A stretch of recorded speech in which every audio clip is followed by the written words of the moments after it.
ಪಶ್ಚಿಮ ಘಟ್ಟ ಪ್ರದೇಶದಲ್ಲಿ ಮಳೆಯ ಅಬ್ಬರ. ಕನಕುಂಬಿಯ ಡೆಲ್ಟಾ ಫಾಲ್ಸ್ಗೆ ಜೀವಕಳೆ ಪ್ರವಾಸಿಗರ ನಿಷೇಧ. ಬೆಳಗಾವಿ ಜಿಲ್ಲೆ ಖಾನಾಪುರ ತಾಲೂಕಿನ ಕನಕುಂಬಿಯ ಹೊರ ವಲಯದಲ್ಲಿರುವ ಫಾಲ್ಸ್ ಪಶ್ಚಿಮ ಘಟ್ಟ ಪ್ರದೇಶದ ದಟ್ಟಕಾಡಿನಲ್ಲಿರುವ ಫಾಲ್ಸ್.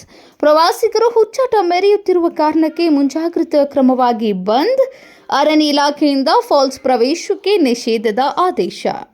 ಬೆಳಗಾವಿಯ ಗೋವಾ ಮುಖ್ಯ ರಸ್ತೆಯ ಮೂಲಕ ಫಾಲ್ಸ್ಗೆ ಎಂಟ್ರಿ ಆಗ್ತಿದ್ದ ಪ್ರವಾಸಿಗರು ಫಾಲ್ಸ್ಗೆ ಎಂಟ್ರಿಯಾಗುವ ರಸ್ತೆಯಲ್ಲಿ ಕಾವಲಿಗೆ ನಿಂತ ಅರಣ್ಯ ಇಲಾಖೆ ಸಿಬ್ಬಂದಿ. ಜಲಪಾತಕ್ಕೆ ಸಾರ್ವಜನಿಕರ ನಿಷೇಧ ಎಂದು ಬೋರ್ಡ್ ಕೂಡ ಅಳವಡಿಕೆ. ಕಾಲ್ನಡಿಗೆಯಿಂದಲೂ ಕಾಡಿಗೆ ಎಂಟ್ರಿ ಆಗದಂತೆ ರಸ್ತೆಯುದ್ದಕ್ಕೂ ಗುಂಡಿ ತೋಡಿ ಬಂದ್. ನಿರಂತರವಾಗಿ ಗಸ್ತು ನಿಂತು ಪ್ರವಾಸಿಗರು ಫಾಲ್ಸ್ಗೆ ಹೋಗದಂತೆ ತಡೆ. ಕಣ್ತಪ್ಪಿಸಿ ಫಾಲ್ಸ್ಗೆ ಹೋದರೆ ಎಫ್ಐಆರ್ ದಾಖಲು ಮಾಡುವ ಎಚ್ಚರಿಕೆ.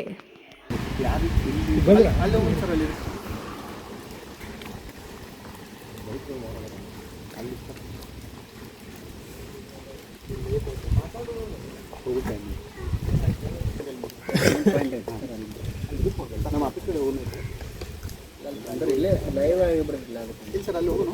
ನಮ್ಮ ಗಾಡಿ ನಿಲ್ಸಕ್ಕೆ ಸರ್, ನಮ್ಮ ಗಾಡಿ ತೊಗೊಂಡು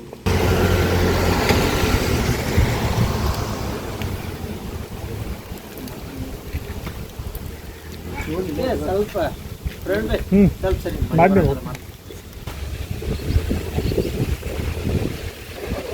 ಇರ್ಬೋದು, ಜಾಂಬೋಟಿ ಇರ್ಬೋದು, ಜೊತೆಗೆ ಕನಕುಂಬಿ ವ್ಯಾಪ್ತಿಯಲ್ಲಿ ಬರುವಂಥ ಜಲಪಾತಗಳಿಗೆ ಸದ್ಯ ಜೀವಕ ಇರುವಂಥದ್ದು. ಹಾಗಾಗಿ ಯಾವುದೇ ರೀತಿಯಾದ ಅನಾಹುತಗಳಾಗಬಾರ್ದು ಅನ್ನೋ ಕಾರಣಕ್ಕಾಗಿ ಈಗಾಗಲೇ ಅರಣ್ಯ ಇಲಾಖೆ ಅಧಿಕಾರಿಗಳು ಮುಂಜಾಗ್ರತಾ ಕ್ರಮಗಳನ್ನು ಕೈಗೊಂಡಿರುತ್ತದೆ. ಜೊತೆಗೆ ಸಾರ್ವಜನಿಕ ಪ್ರವೇಶಕ್ಕೆ ನಿರ್ಬಂಧವನ್ನು ಕೂಡ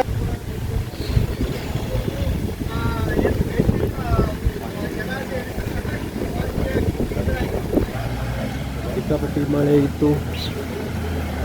ಶಿವು ಕ್ಯಾಮ್ರಾಮನ್ ಜೊತೆ ಮಂಜುನಾಥ್ ರೆಡ್ಡಿ, ರಾಜ್ ನ್ಯೂಸ್, ಬೆಳಗಾವಿ.